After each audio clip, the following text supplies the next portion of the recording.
করিয়াছি একজন পুরুষ এবং একজন নারী হইতে, পরে তোমাদেরকে বিভক্ত করিয়াছি বিভিন্ন জাতি ও গোত্রে, যাহাতে তোমরা একে অন্যের সাথে পরিচিত হইতে পারো।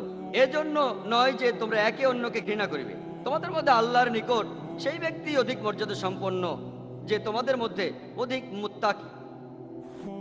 নিশ্চয়ই আল্লাহ সকল কিছু জানেন, সমস্ত খবর রাখেন, তিনি সব কিছুর ব্যাপারে পুরোপুরি অবগত।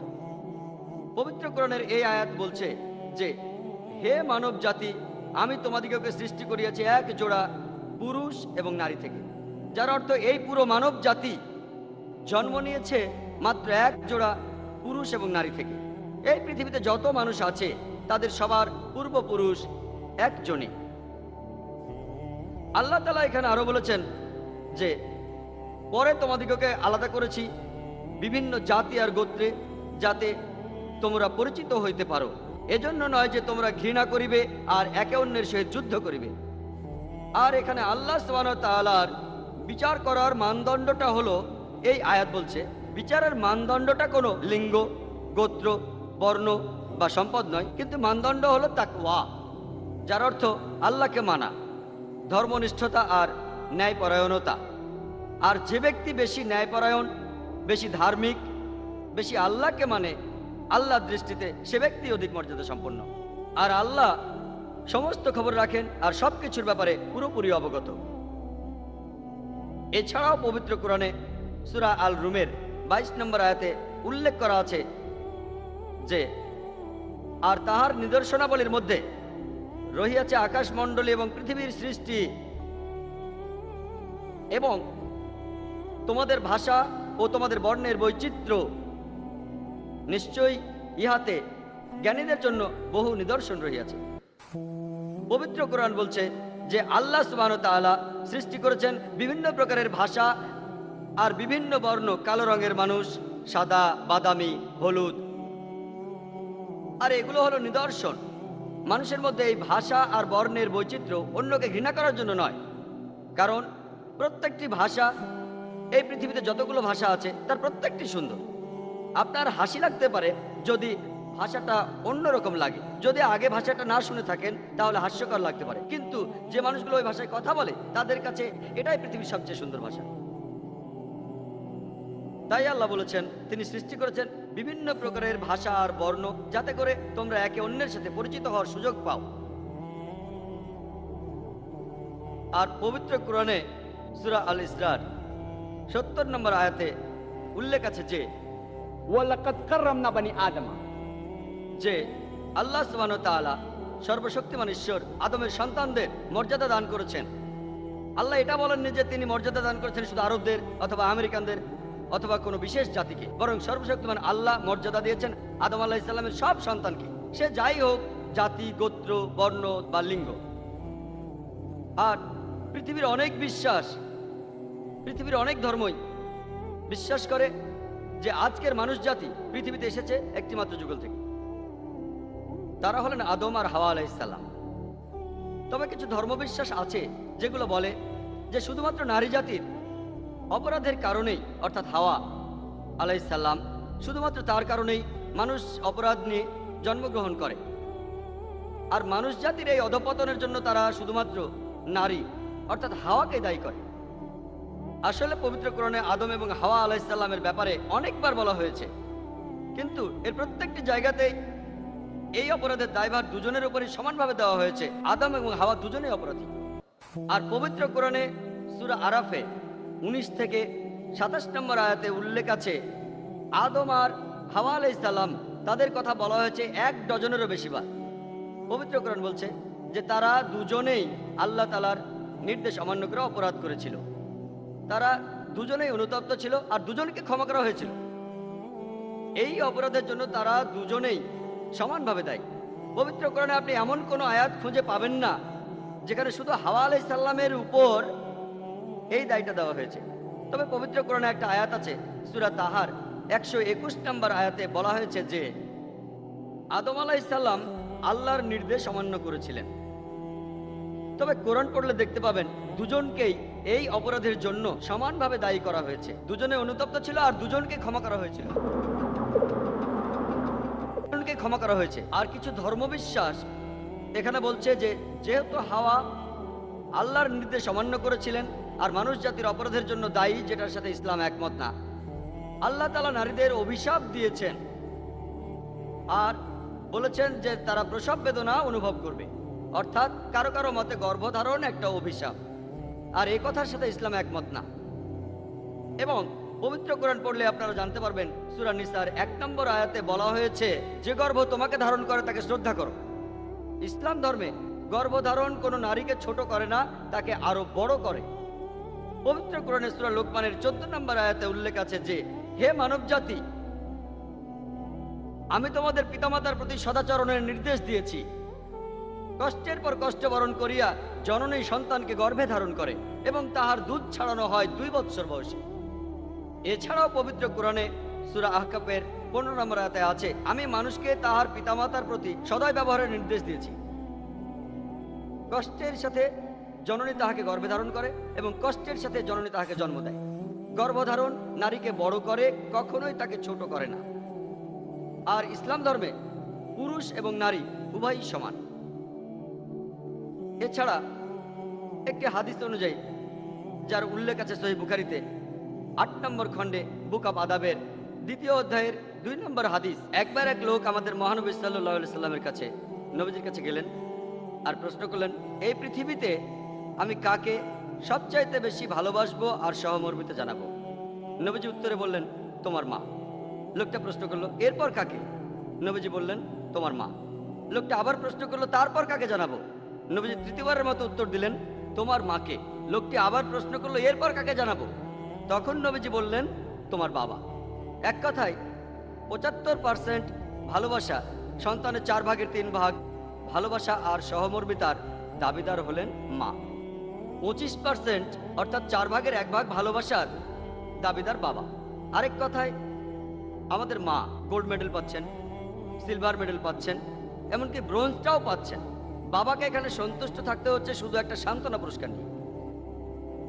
এই হলো ইসলামের শিক্ষা। ইসলাম ধর্মে পুরুষ এবং নারী সমান, কিন্তু সমান হওয়া মানে একই রকম কোনো কিছু নয়।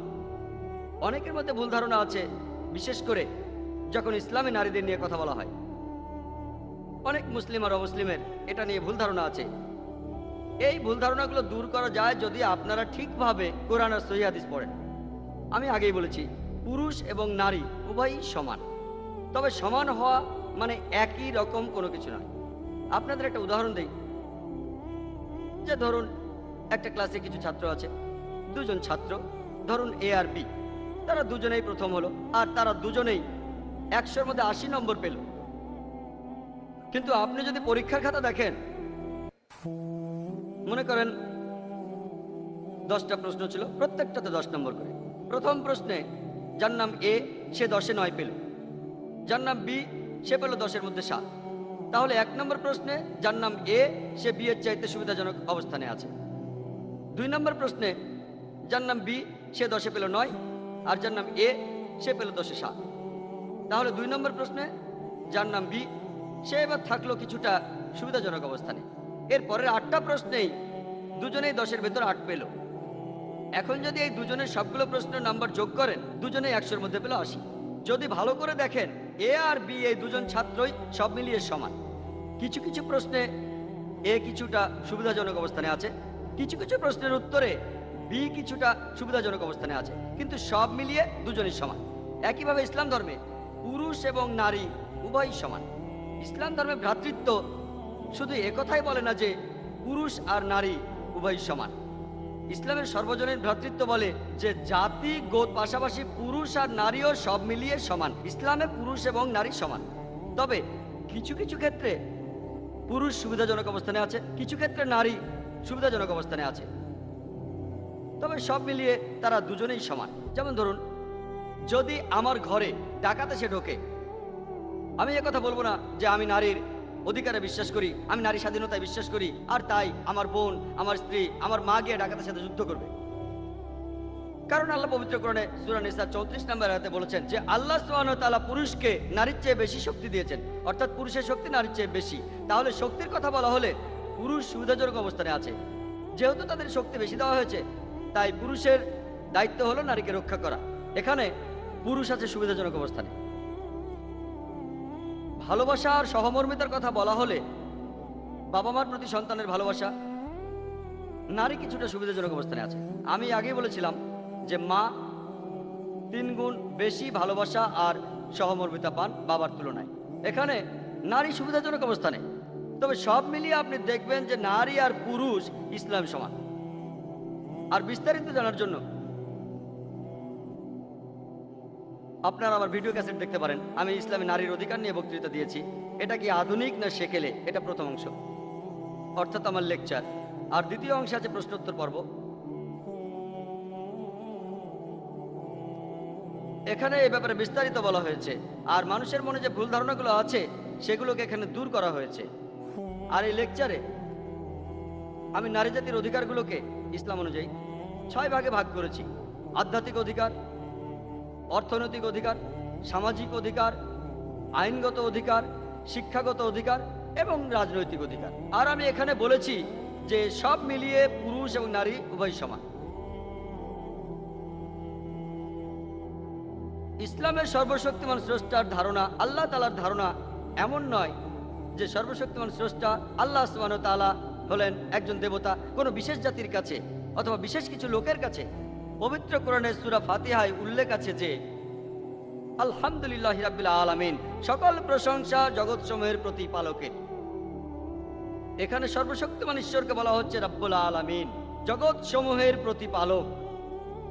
আর পবিত্র কোরআনের শেষ সূরা অর্থাৎ সূরা নাসের 1 নম্বর আয়াতে উল্লেখ করা আছে যে কুল আউযু বিরাব্বিন নাস, বলো আমি শরণ লইতেছি মানব জাতির প্রতিপালকের কাছে। সর্বশক্তিমান ঈশ্বর আল্লাহ সুবহানাহু ওয়া তাআলা হলেন এই পৃথিবীর সমগ্র মানব জাতির প্রতিপালক, কোনো বিশেষ গোত্রের প্রতিপালক নয় অথবা কোনো বিশেষ জাতি। আর পবিত্র কোরআনে এমন অনেক আয়াত আছে যেখানে শুরুতেই বলা হচ্ছে ইয়া আইয়ুহান নাস, হে মানব জাতি, ইয়া আইয়ুহান নাস, হে মানব জাতি, ইয়া আইয়ুহান নাস, হে মানব জাতি।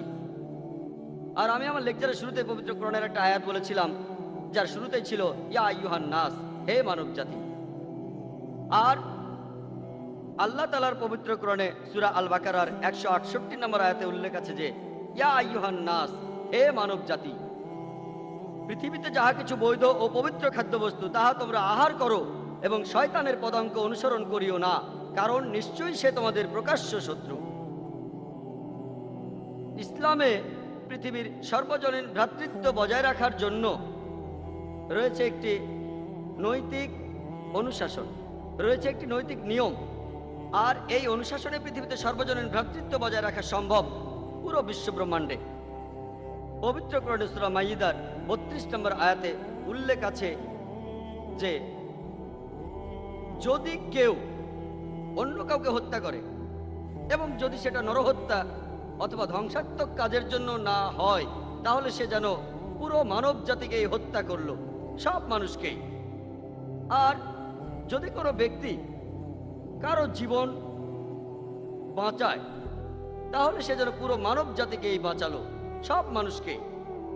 পবিত্র কোরআন বলছে যদি কোনো লোক কোনো মানুষকে হত্যা করে, হোক সে মুসলিম বা অমুসলিম, সে যাই হোক তার জাতি বা গোত্র বা বর্ণ বা ধর্ম, যদি কেউ অন্য কোনো মানুষকে হত্যা করে আর এটা যদি নরহত্যার অপরাধ অথবা ধ্বংসাত্মক কাজের জন্য না হয়, তাহলে সে যেন পুরো মানব জাতিকে হত্যা করে। আর কেউ যদি কোনো মানুষের জীবন বাঁচায়, হোক সে মুসলিম বা অমুসলিম, যে কোনো গোত্র বর্ণ বা ধর্মের, তাহলে সে যেন পুরো মানব জাতিকে বাঁচালো। পবিত্র কোরআনে এরকম অনেক নৈতিক আচরণের কথা বলা আছে যাতে করে সর্বজনীন ভ্রাতৃত্ব বজায় থাকে পুরো বিশ্ব জগতে। পবিত্র কোরআন বলছে যে কারো ডাকাতি করা উচিত না, এটা একটা অপরাধ, এটা একটা অন্যায়।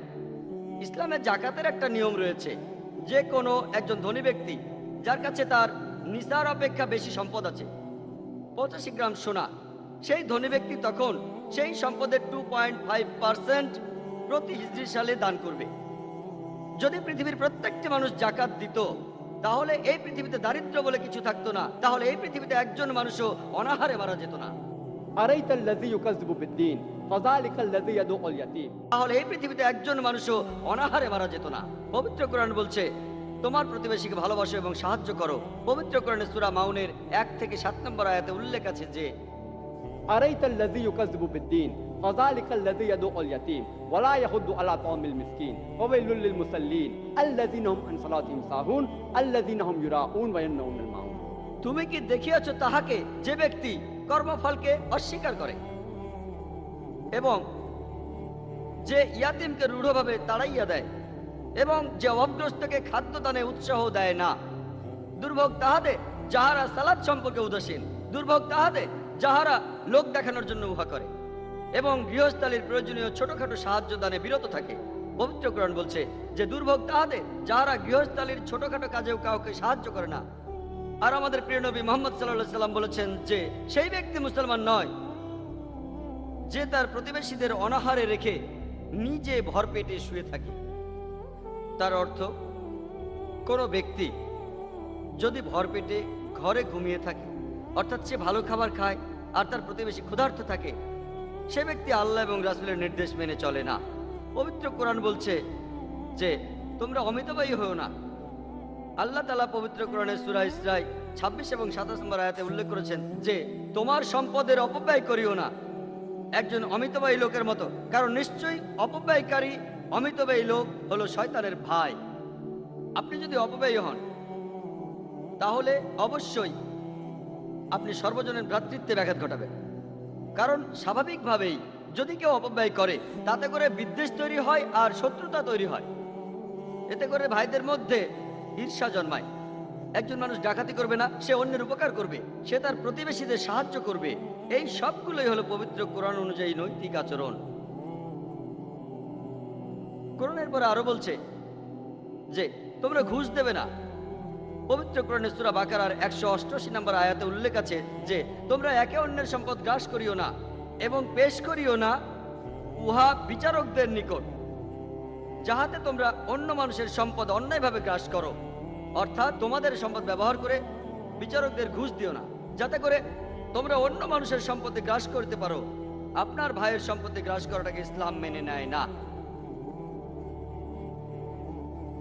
আর পবিত্র কোরআনে সূরা মাইদার 90 নম্বর আয়াতে উল্লেখ আছে যে يا أيها الذين آمنوا হে মুমিনগণ, إنما الخمر والميسر নিশ্চয়ই মদ এবং জুয়া, والأنصاب والأزلام মূর্তি পূজার বেদী এবং ভাগ্য নির্ণায়ক স্বর رجس من عمل الشيطان এ সবই শয়তানের কার্য।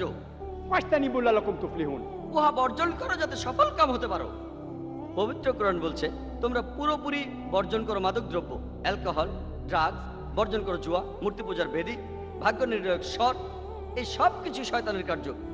আর আমরা জানি যে মাদকদ্রব্য হলো এই সমাজের যাবতীয় অপরাধগুলির অন্যতম একটি কারণ। এর ফলে সর্বজনীন ভ্রাতৃত্বের ব্যাঘাত ঘটে। আর বিভিন্ন পরিসংখ্যান আমাদের বলে দেয় যে আমেরিকায় প্রতিদিন গড়ে 1900টারও বেশি ধর্ষণের ঘটনা ঘটে থাকে। আর এর বেশিরভাগ ক্ষেত্রেই দেখা যায় যে ভিকটিম অথবা যে ধর্ষক একজন মাতাল থাকে। আমেরিকার পরিসংখ্যান আমাদের বলে যে আমেরিকায় 8% অজাচার হয়, অর্থাৎ আমেরিকায় প্রতি 12 বা 13 জন লোকের মধ্যে অন্তত একজন অজাচারে লিপ্ত হয়েছে, অর্থাৎ নিষিদ্ধ আত্মীয় স্বজনের মধ্যে যৌন সংসর্গ, বাবা আর মেয়ে, ছেলে আর মা, ভাই আর বোন। আর বেশিরভাগই প্রায় সবগুলো ক্ষেত্রেই এই ঘটনাগুলো ঘটে মাতাল অবস্থায়। এখন পৃথিবীতে এইডস ছড়ানোর একটা কারণ হলো মাদকদ্রব্য। সেজন্য পবিত্র কোরআন বলছে মাদকদ্রব্য এবং জুয়া এই সবই শয়তানের কাজ, এগুলো বর্জন করো যাতে তোমরা সফল কাম হতে পারো। যদি এইসব খারাপ কাজ বর্জন করো, সর্বজনীন ভ্রাতৃত্ব থাকবে পুরো বিশ্ব জুড়ে।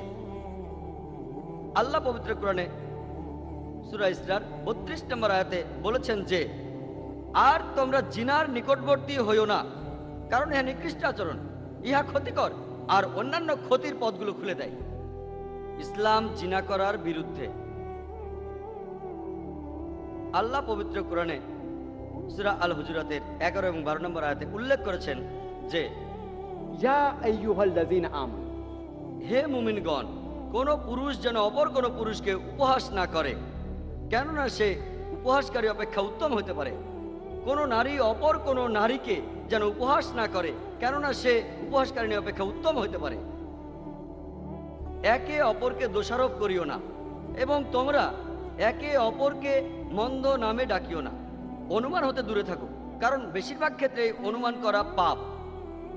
অপরের গোপন বিষয় সন্ধান করিও না, অপরের পশ্চাতে নিন্দা করিও না, তোমরা একে অপরের পশ্চাৎ থেকে নিন্দা করিও না। তোমরা কি তোমাদের মৃত ভ্রাতার গোশত খাইতে চাহিবে? কোরআন বলছে যে যদি পেছন থেকে নিন্দা করেন, যদি কারো পেছনে থেকে তার নামে নিন্দা করেন, তাহলে আপনি যেন আপনার মৃত ভাইয়ের গোশত খেলেন। আর নিজের মৃত ভাইয়ের গোশত খাওয়া দ্বিগুণ অপরাধ। মৃত কোনো কিছুর গোশত খাওয়া এমনিতে নিষিদ্ধ, আর মৃত ভাইয়ের গোশত খাওয়া হলো দ্বিগুণ অপরাধ। এমনকি নরখাতকরা যারা মানুষের গোশত খায়, তারাও তাদের মৃত ভাইয়ের গোশত খায় না। তাই যদি পেছনে নিন্দা করেন, যদি আপনি কারো পেছন থেকে তার নিন্দা করেন, এটা তখন দ্বিগুণ অপরাধ, আপনার মৃত ভাইয়ের গোশত খাওয়ার মতো। আর পবিত্র কোরআনে আল্লাহ সুবহানাহু ওয়া তাআলা বলেছেন, এগুলোকে তোমরা সবাই ঘৃণা করো, কেউ এগুলোকে পছন্দ করো না। পবিত্র কোরআনে সূরা হুমাজার 1 নম্বর আয়াতে উল্লেখ আছে যে ওয়াইলুল লিকুল্লি হুমাযাতিল লুমাযা, দুর্ভোগ প্রত্যেকের যে পশ্চাতে ও সম্মুখে অন্য লোকের নিন্দা করে। নৈতিক আচরণের এই সমস্ত নিয়মকানুনগুলি যেগুলো পবিত্র কোরআন ও সহিহ হাদিসে আছে, এগুলো সর্বজনীন ভ্রাতৃত্বকে লালন করে। সর্বজনীন ভ্রাতৃত্বের কথা বলার পাশাপাশি ইসলাম ধর্মের একটা বৈশিষ্ট্য হলো যে ইসলাম ধর্ম তার কাজেও এই কথা বজায় রাখে। মুসলমানদের উচিত সর্বজনীন ভ্রাতৃত্বকে কাজেও করে দেখানো। দিনে 5 বার সালাহ আদায়ের মাধ্যমে, সালাহ আদায়ের মধ্য দিয়ে আমরা সর্বজনীন ভ্রাতৃত্বকে লালন করি।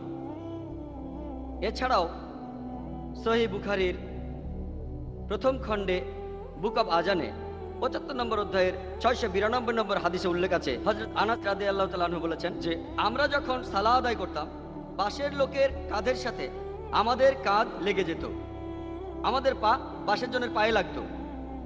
আমাদের প্রিয় নবীজি বলেছেন, সুন্নাহ আবু দাউদে উল্লেখ আছে প্রথম খণ্ডে বুক অব সালাহ 245 নম্বর অধ্যায়ের 666 নম্বর হাদিসে, আমাদের প্রিয় নবীজি বলেছেন, সালাহ আদায়ের আগে তোমরা সমান লাইনে দাঁড়াও, কাঁধে কাঁধ লাগিয়ে দাঁড়াও, আর সেখানে শয়তানের যাবার জন্য কোনো খোলা জায়গা বা রাস্তা রেখো না। আমাদের নবীজি বলেছেন, সালাহ আদায়ের সময় তোমরা পাশাপাশি দাঁড়াও, আর সেখানে শয়তানে যাওয়ার জন্য কোনো রাস্তা রেখো না।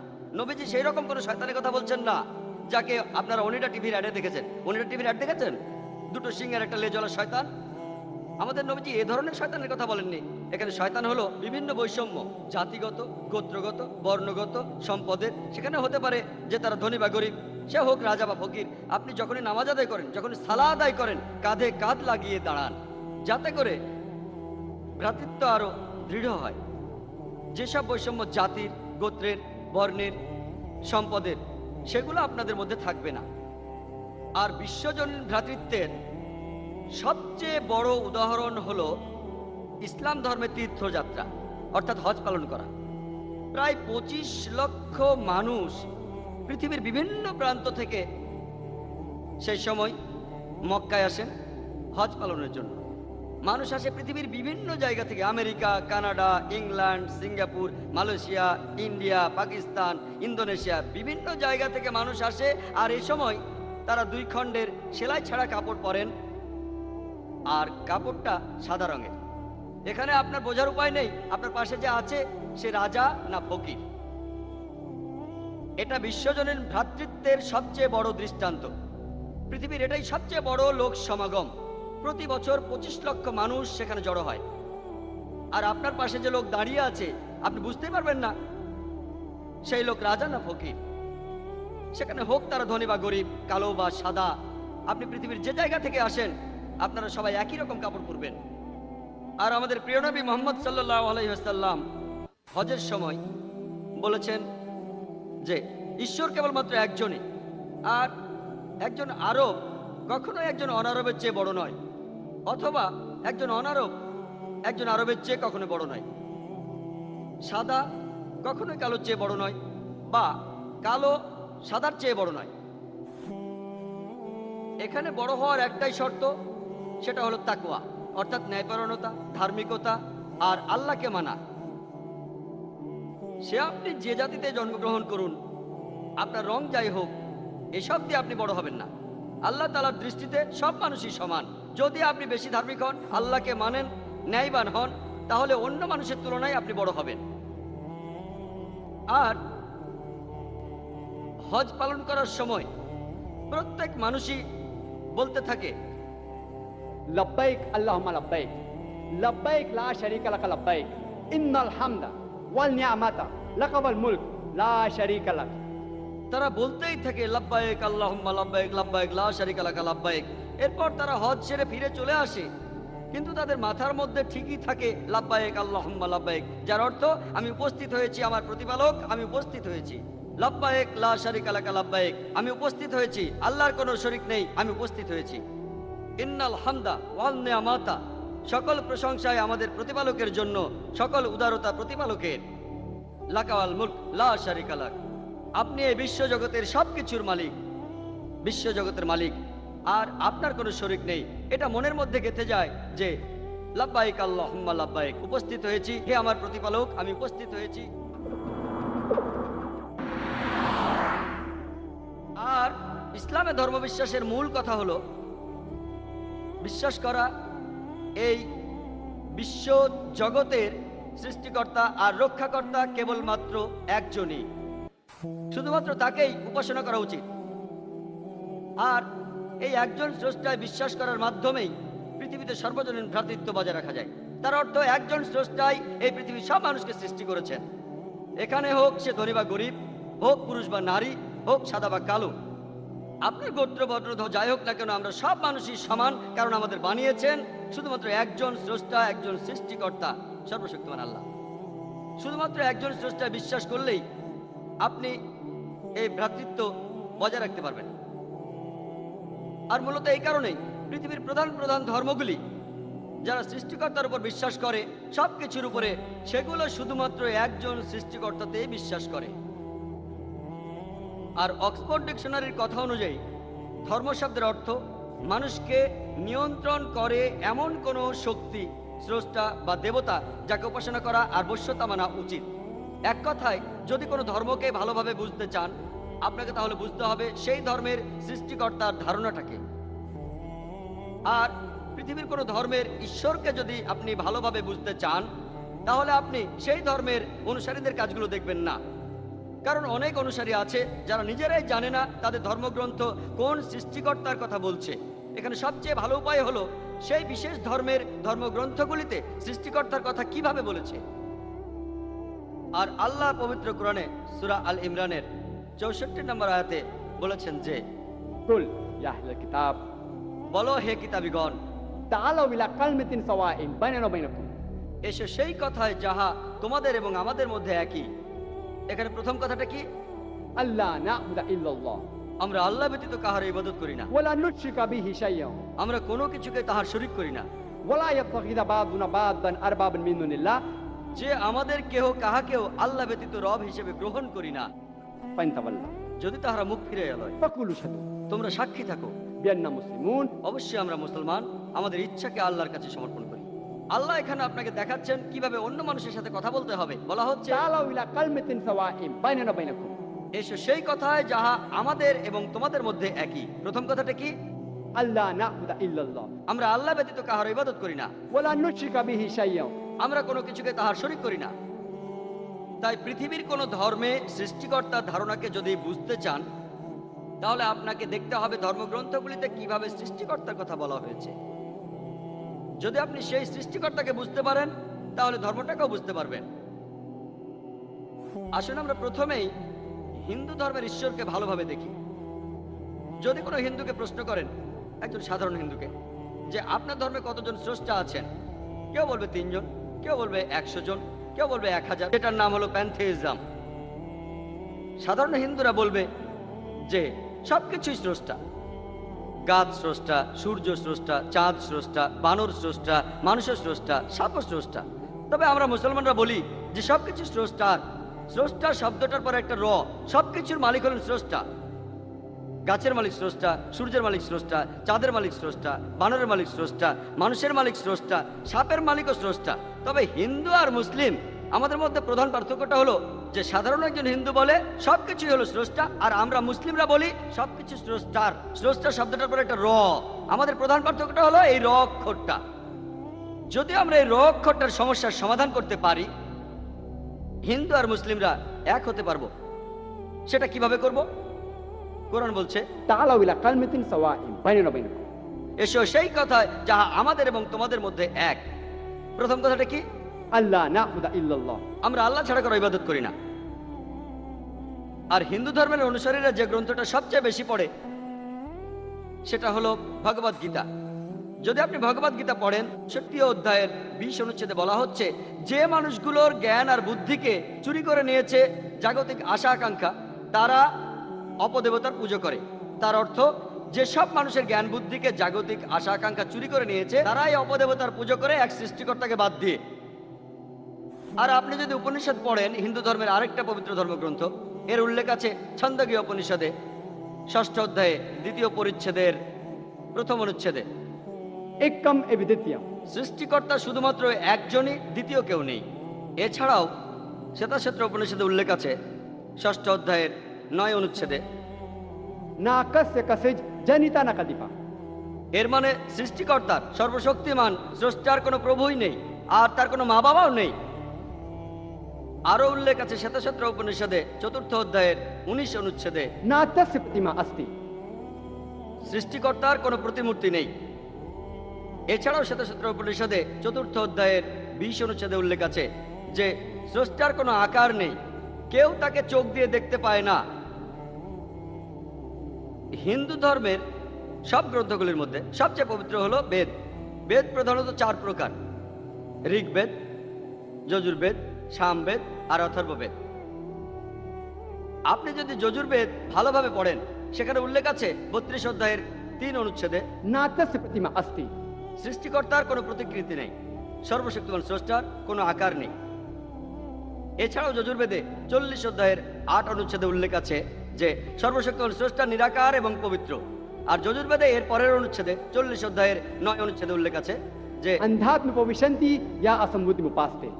তারা অন্ধকারে প্রবেশ করে যারা কোনো আসাম্ভূতির পূজা করে। আসাম্ভূতির অর্থ প্রাকৃতিক বস্তু, যেমন বাতাস, পানি, আগুন। এখানে আরো বলা হয়েছে তারা আরো বেশি অন্ধকারে প্রবেশ করে যে লোকগুলি সাম্ভূতির পূজা করে। সাম্ভূতি মানুষের তৈরি জিনিস, যেমন চেয়ার, টেবিল, মূর্তি ইত্যাদি। কোথায় বলা হয়েছে? যজুর্বেদে ৪০ অধ্যায়ের ৯ অনুচ্ছেদে। এরপরে আরো পড়লে দেখতে পাবেন অথর্ববেদে উল্লেখ আছে ২০ অধ্যায়ের ৫৮ পরিচ্ছেদের ৩ অনুচ্ছেদে, দেব মহাহস্তি, সৃষ্টিকর্তা হলেন সুমহান। এই বেদগুলির মধ্যে সবচাইতে পবিত্র হলো ঋগ্বেদ। ঋগ্বেদে উল্লেখ আছে ১ নম্বর গ্রন্থে ১৬৪ পরিচ্ছেদের ৪৬ নম্বর অনুচ্ছেদে যে জ্ঞানীরা এবং বুদ্ধিমান লোকেরা তাদের এক সৃষ্টিকর্তাকে অনেক নামে ডেকে থাকেন। আপনি যদি ঋগ্বেদ পড়েন, ২ নম্বর গ্রন্থের ১ নম্বর অনুচ্ছেদে সর্বশক্তিমান স্রষ্টার অনেকগুলো নাম দেওয়া হয়েছে। সেগুলোর মধ্যে একটি ঋগ্বেদে উল্লেখ করা আছে ২য় গ্রন্থে ১ম পরিচ্ছেদের ৩ নম্বর অনুচ্ছেদে, ব্রহ্মা। যদি আপনি ব্রহ্মা শব্দটার ইংরেজি করেন, সেটা দাঁড়াবে সৃষ্টিকর্তা। যদি শব্দটার আরবি করেন, সেটার অর্থ খালিক। আমাদের মুসলমানদের কোনো আপত্তি থাকবে না যদি কোনো লোক সর্বশক্তিমান স্রষ্টাকে বলে খালিক বা সৃষ্টিকর্তা অথবা ব্রহ্মা। কিন্তু যদি কেউ বলে যে ব্রহ্মা হলো সর্বশক্তিমান স্রষ্টা, যার ৪টা মাথা আছে, প্রত্যেক মাথায় একটা করে মুকুট আছে, আমরা মুসলমানরা এতে প্রবল আপত্তি জানাবো। এছাড়াও এভাবে আপনি শ্বেতাক্ষেত্র উপনিষদের বিরুদ্ধে যাচ্ছেন।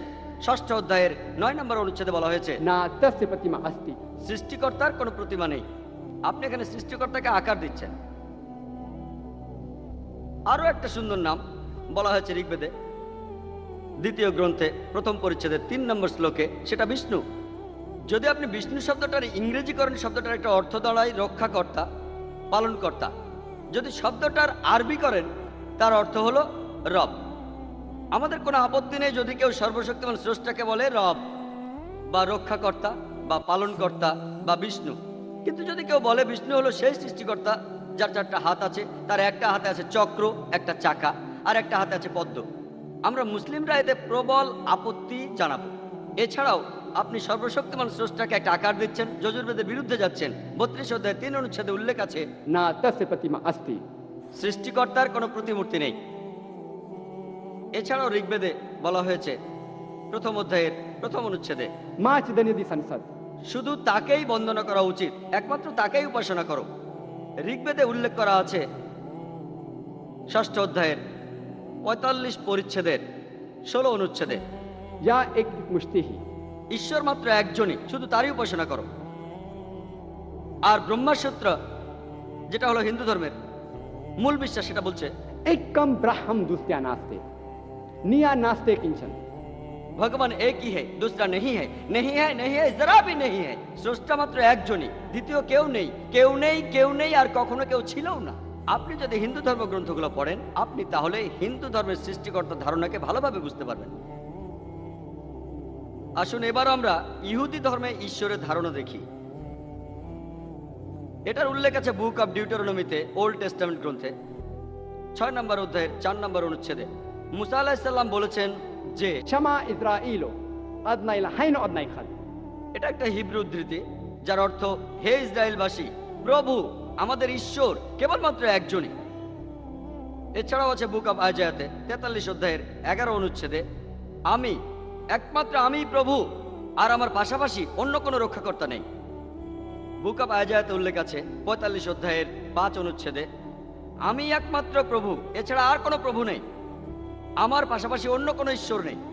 বুক অব আইজায়ায় বলা আছে 46 অধ্যায়ের 9 অনুচ্ছেদে আমি ঈশ্বর, আমার সাথে আর কেউ নেই, আমি ঈশ্বর, আমার মতো আর কেউ নেই। এছাড়াও উল্লেখ আছে বুক অব এক্সোডাসে 20 নম্বর অধ্যায়ের 3 থেকে 5 অনুচ্ছেদে। এছাড়াও আছে বুক অব ডিউটেরোনমিতে 5 অধ্যায়ের 7 থেকে 9 অনুচ্ছেদে বলা হয়েছে আমার পাশাপাশি তোমরা অন্য কারো উপাসনা করবে না। সর্বশক্তিমান স্রষ্টা এখানে বলেছেন যে আমার পাশাপাশি তোমরা অন্য কোনো ঈশ্বরের উপাসনা করবে না। কোনো মূর্তি বানিয়ে তোমরা কোনোভাবেই আমার সাথে তার তুলনা করবে না, হোক সেটা উপরের স্বর্গের কোনো কিছু, অথবা পৃথিবীর নিচের কিছু, অথবা পৃথিবীর নিচের সমুদ্র থেকে কিছু। তোমরা তাদেরকে কোনো সেবা করবে না, অথবা তাদের কাছে নতজানু হবে না, কারণ আমি ঈশ্বর খুবই প্রতিহিংসা পরায়ণ। আপনি যদি ইহুদি ধর্মগ্রন্থগুলো পড়েন, তাহলে ইহুদি ধর্মের ঈশ্বরকে বুঝতে পারবেন। अरैत الذي يكذب بالدين। এবার আমরা ইহুদি ধর্মে ঈশ্বরের ধারণা দেখি। এটার উল্লেখ আছে বুক অব ডিউটেরোনমিতে, ওল্ড টেস্টামেন্ট গ্রন্থে 6 নম্বর অধ্যায়ের 4 নম্বর অনুচ্ছেদে মুসা আলাইহিস সালাম বলেছেন যে क्षमा इस्राइलो अदना इलाहाइन अदना इखाद। এটা একটা হিব্রু উদ্ধৃতি, যার অর্থ হে ইসরায়েলবাসী, প্রভু আমাদের ঈশ্বর কেবলমাত্র একজনই। এছাড়াও আছে বুক অব আইজায়াতে 43 অধ্যায়ের 11 অনুচ্ছেদে একমাত্র আমি প্রভু, আর আমার পাশাপাশি অন্য কোনো রক্ষাকর্তা নেই। বুক অব আইজায়াতে উল্লেখ আছে 45 অধ্যায়ের 5 অনুচ্ছেদে আমি একমাত্র প্রভু, এছাড়া আর কোনো প্রভু নেই, আমার পাশাপাশি অন্য কোনো ঈশ্বর নেই। বুক অব আইজায়ায় বলা আছে 46 অধ্যায়ের 9 অনুচ্ছেদে আমি ঈশ্বর, আমার সাথে আর কেউ নেই, আমি ঈশ্বর, আমার মতো আর কেউ নেই। এছাড়াও উল্লেখ আছে বুক অব এক্সোডাসে 20 নম্বর অধ্যায়ের 3 থেকে 5 অনুচ্ছেদে। এছাড়াও আছে বুক অব ডিউটেরোনমিতে 5 অধ্যায়ের 7 থেকে 9 অনুচ্ছেদে বলা হয়েছে আমার পাশাপাশি তোমরা অন্য কারো উপাসনা করবে না। সর্বশক্তিমান স্রষ্টা এখানে বলেছেন যে আমার পাশাপাশি তোমরা অন্য কোনো ঈশ্বরের উপাসনা করবে না। কোনো মূর্তি বানিয়ে তোমরা কোনোভাবেই আমার সাথে তার তুলনা করবে না, হোক সেটা উপরের স্বর্গের কোনো কিছু, অথবা পৃথিবীর নিচের কিছু, অথবা পৃথিবীর নিচের সমুদ্র থেকে কিছু। তোমরা তাদেরকে কোনো সেবা করবে না, অথবা তাদের কাছে নতজানু হবে না, কারণ আমি ঈশ্বর খুবই প্রতিহিংসা পরায়ণ। আপনি যদি ইহুদি ধর্মগ্রন্থগুলো পড়েন, তাহলে ইহুদি ধর্মের ঈশ্বরকে বুঝতে পারবেন। খ্রিস্টান ধর্মের ঈশ্বর আর তার ধারণা সম্পর্কে বলার আগে আমি কয়েকটা বিষয় পরিষ্কার করতে চাই যে ইসলাম হলো একমাত্র খ্রিস্টান ধর্ম, যে ধর্ম আমাদের বলে ঈসা আলাইহিস সালামকে বিশ্বাস করতে। কোনো মুসলিমই মুসলিম নয় যদি সে ঈসা আলাইহিস সালামকে নবী বলে না মানে। আমরা বিশ্বাস করি যে তিনি ছিলেন একজন প্রেরিত দূত আল্লাহ সুবহানাহু ওয়া তাআলার, সর্বশক্তিমান স্রষ্টা। আমরা বিশ্বাস করি যে তিনি ছিলেন মেসিহা, মানুষের উদ্ধারকারী। আমরা বিশ্বাস করি যে তিনি অলৌকিক উপায়ে জন্মেছিলেন, কোনো পুরুষ মানুষের ঔরসজাত নন। অবশ্য অনেক আধুনিক খ্রিস্টান এটা বিশ্বাস করে না। আমরা বিশ্বাস করি যে তিনি অনেক অন্ধ আর পঙ্গুকে ঈশ্বরের আদেশে সুস্থ করেছেন। বিশ্বাস করি যে তিনি ঈশ্বরের আদেশে মৃত ব্যক্তিকে জীবন দিয়েছেন। এখানে খ্রিস্টান আর মুসলমানদের মধ্যে বেশ মিল রয়েছে। অনেক খ্রিস্টান আছে যারা বলে যে ঈসা আলাইহিস সালাম নিজেকে ঈশ্বর বলে দাবি করেছেন। সত্যি বলতে, আপনি যদি বাইবেল পড়েন, এমন কোনো বক্তব্য আপনি বাইবেলের কোথাও খুঁজে পাবেন না, গোটা বাইবেলের কোথাও খুঁজে পাবেন না যেখানে ঈসা আলাইহিস সালাম নিজেই বলেছেন যে তিনি ঈশ্বর, অথবা কোথাও তিনি বলেছেন আমাকে পুজো করো। তবে আপনি যদি বাইবেল পড়েন, ঈসা আলাইহিস সালাম নিজেই বলেছেন, এর উল্লেখ আছে গসপেল অফ জনে 14 নম্বর অধ্যায়ের 28 নম্বর অনুচ্ছেদে, আমার বাবা অনেক বড় আমার চেয়ে। গসপেল অফ জনে 10 নম্বর অধ্যায়ের 29 অনুচ্ছেদে আছে, আমার বাবা সবার চাইতে বড়। গসপেল অফ ম্যাথিউ 12 নম্বর অধ্যায়ের 28 নম্বর অনুচ্ছেদে, আমি শয়তানকে তাড়িয়ে দেই ঈশ্বরের শক্তির সাহায্যে। গসপেল অফ লুকে 11 নম্বর অধ্যায়ের 20 নম্বর অনুচ্ছেদে, আমি শয়তানকে তাড়িয়ে দেই ঈশ্বরের আঙ্গুলের সাহায্যে। গসপেল অফ জনে 5 নম্বর অধ্যায়ের 30 নম্বর অনুচ্ছেদে, আমি আমার নিজের থেকে কিছুই করতে পারি না, আমি এখানে থেকে বিচার করি আর আমার বিচার সঠিক, কারণ আমি এখানে আমার ইচ্ছাটাকে দেখি না, আমার বাবার ইচ্ছাকে দেখি। যদি কেউ বলে যে আমি নিজের ইচ্ছাকে দেখি না, ঈশ্বরের ইচ্ছাকে দেখি, এর অর্থ সে তার ইচ্ছাকে সর্বশক্তিমান স্রষ্টার কাছে সমর্পণ করছে। আর যদি এটার আরবি করেন, এটার অর্থ ইসলাম। আর যে তার ইচ্ছাকে আল্লাহর কাছে সমর্পণ করে তাকে বলা হয় মুসলমান। ঈসা আলাইহিস সালাম অন্য নবীদের কথা বাতিল করার জন্য আসেননি, বরং তিনি তাদের কথা নিশ্চিত করেছেন। আর ঈসা আলাইহিস সালাম বলেছেন, এর উল্লেখ আছে গসপেল অফ ম্যাথিউয়ের 5 অধ্যায়ের 17 থেকে 20 অনুচ্ছেদে, বলেছেন, মনে করো না আমি অন্য নবীদের কথা বাতিল করার জন্য পৃথিবীতে এসেছি। এইসব উদ্ধৃতি বাইবেলের উদ্ধৃতি, কিং জেমস ভার্সন থেকে। ঈসা আলাইহিস সালাম বলেছেন, মনে করো না আমি অন্য নবীদের কথা বাতিল করার জন্য পৃথিবীতে এসেছি। আমি বাতিল করতে আসিনি, নিশ্চিত করতে এসেছি। কারণ নিশ্চয়ই পৃথিবী থেকে স্বর্গে যাওয়ার সময় এমনকি প্রত্যেকটা ধূলিকণাকেও ঈশ্বরের আইনের সামনে পরীক্ষা দিয়ে তারপর যেতে হবে। আর যদি তাদেরকেও ঈশ্বরের কোনো আদেশ ভঙ্গ করে এবং অন্যদের সেটা শেখায়, তাহলে তাকে স্বর্গরাজ্যে সবচেয়ে ছোট করে দেখা হবে। আর যদি কেউ ঈশ্বরের আদেশ মানে আর অন্যদের সেটা শেখায়, তাহলে স্বর্গরাজ্যে সেই হবে সবচেয়ে বড়। যদি না তোমাদের নৈতিকতা ধর্মগ্রন্থ আর ধার্মিকদের নৈতিকতা চেয়ে বেশি হয়, তোমাদের কেউ স্বর্গরাজ্যে প্রবেশ করতে পারবে না। ঈসা আলাইহিস সালাম বলেছেন, যদি আপনি স্বর্গে যেতে চান, আপনাকে তাহলে ওল্ড টেস্টামেন্টের সব কথা, সব কিছু মানতে হবে, যে ঈশ্বর একজন, তার কোনো শরিক নেই, ঈশ্বরের কোনো মূর্তি বানাতে পারবেন না। আর ঈসা আলাইহিস সালাম কখনোই দাবি করেননি যে তিনি সর্বশক্তিমান স্রষ্টা। সত্যি বলতে, তিনি বলেছেন তাকে ঈশ্বর পাঠিয়েছেন। এটা বলা আছে গসপেল অফ জনে 14 অধ্যায়ের 24 অনুচ্ছেদে। ঈসা আলাইহিস সালাম বলেছেন যে তোমরা যে কথা শোনো, সেগুলো আমার কথা নয়, সেগুলো আমার বাবার কথা, যিনি আমাকে পাঠিয়েছেন। গসপেল অফ জনে উল্লেখ আছে 17 নম্বর অধ্যায়ের 3 নম্বর অনুচ্ছেদে, এ জীবন অবিনশ্বর, যাতে তোমরা বুঝতে পারো ঈশ্বর একজনই আর যিশুকে ঈশ্বর নিজেই পাঠিয়েছেন। বুক অফ অ্যাক্টসে আছে 2য় অধ্যায়ের 22 নম্বর অনুচ্ছেদে যে, শোনো হে ইসরায়েলবাসী, আমার কথা শোনো, নাজারেত শহরের যিশু যে ঈশ্বরের অস্তিত্বের প্রমাণ হিসেবে তোমাদের সামনে অলৌকিক অনেক কাজ করছে, আসলে ঈশ্বরের ইচ্ছাতেই করছে, আর তোমরা তার সাক্ষী।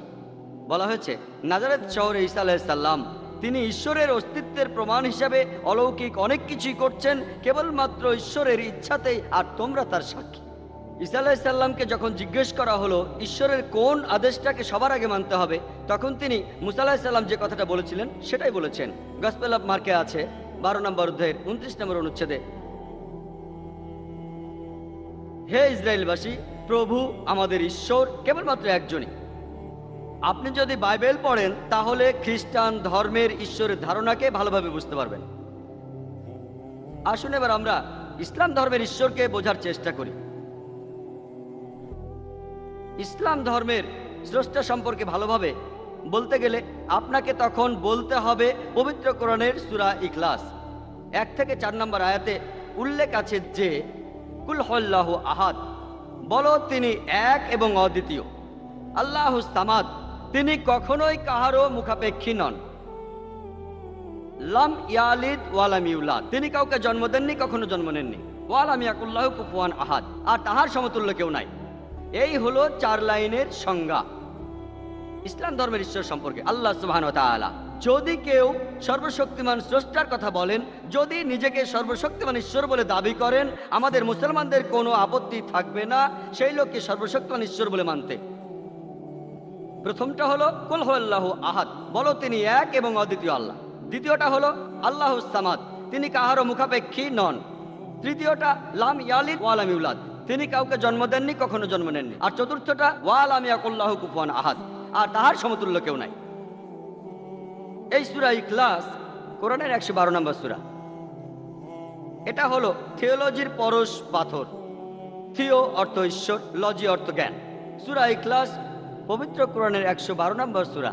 এটা হলো ঈশ্বরকে চেনার পরশ পাথর। এখন যদি কোনো লোক নিজেকে ঈশ্বর বলে দাবি করে, যদি সেই লোক এই 4 লাইনের সংজ্ঞার সাথে মিলে যায়, আমরা তাকে ঈশ্বর বলে মানব।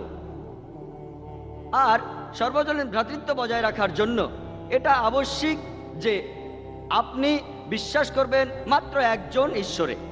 তাই যদি কেউ নিজেকে ঈশ্বর বলে দাবি করে, যদি সেই লোক এই 4 লাইনের সংজ্ঞার সাথে মিলে যায়, আমরা মুসলমানরা বিনা দ্বিধায় মেনে নেব সেই লোক ঈশ্বর। আপনারা জানেন এখন অনেক লোকই নিজেদের ঈশ্বর বলে দাবি করছে। আসুন আমরা দেখি তারা এই পরীক্ষায় পাশ করতে পারে কিনা। আর এই ধরনের লোকগুলোর মধ্যে একজন হলো ভগবান রজনীশ। আপনারা জানেন যে কিছু মানুষ তাকে সর্বশক্তিমান ঈশ্বর বলে মানেন। একবার আমার লেকচারের সময় প্রশ্ন উত্তর পর্বে সেখানে আমাদের একজন হিন্দু বন্ধু ছিলেন, যিনি বলেছিলেন যে হিন্দুরা ভগবান রজনীশকে ঈশ্বর বলে মানে না। আমি বলেছিলাম এই কথাটা আমি মানি, আমি হিন্দু ধর্মগ্রন্থ পড়েছি, সেই ধর্মের কোথাও লেখা নেই যে ভগবান রজনীশ ঈশ্বর। তাই আমি বলেছি কিছু মানুষ, ধরুন ভগবান রজনীশ একজন ঈশ্বর। আমি জানি যে হিন্দু ধর্মের অনুসারীরা ভগবান রজনীশকে ঈশ্বর মানেন না। আসুন আমরা তার দাবিকে পরীক্ষা করে দেখি যে ভগবান রজনীশ সর্বশক্তিমান ঈশ্বর কিনা। প্রথম পরীক্ষাটা হলো কুল হুয়াল্লাহু আহাদ, বলো তিনি আল্লাহ এক অদ্বিতীয়। ভগবান রজনীশ কি এক আর অদ্বিতীয়? আমরা জানি পৃথিবীতে অনেক মানুষই আছে যারা নিজেদের ঈশ্বর বলে দাবি করছে। বিশেষ করে এই দেশে অনেক লোক নিজেকে ঈশ্বর বলে দাবি করছে। সে কি এক আর অদ্বিতীয়? কিন্তু তার ভক্তরা বলবে যে না, তিনি এক আর অদ্বিতীয়। এর পরের পরীক্ষাটা করি আল্লাহুস সামাদ, তিনি কাহারও মুখাপেক্ষী নন। ভগবান রজনীশ কি কারো মুখাপেক্ষী ছিল না? আমরা তার জীবনী পড়ে জানতে পারি তিনি অ্যাজমার রোগী ছিলেন, পিঠে প্রচন্ড ব্যথা ছিল, আর ছিল ডায়াবেটিস মেলাইটিস। তিনি বলেছিলেন আমেরিকার সরকার যখন তাকে অ্যারেস্ট করে তখন তাকে স্লো পয়জনিং করা হয়েছিল। চিন্তা করে, সর্বশক্তিমান ঈশ্বরের উপর স্লো পয়জনিং।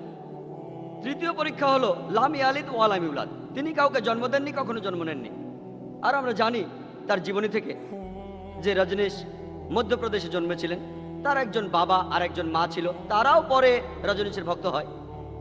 আর তারপরে 1981 সালে রজনীশ আমেরিকায় গিয়ে হাজার হাজার আমেরিকানকে ভক্ত বানিয়ে ফেলেন।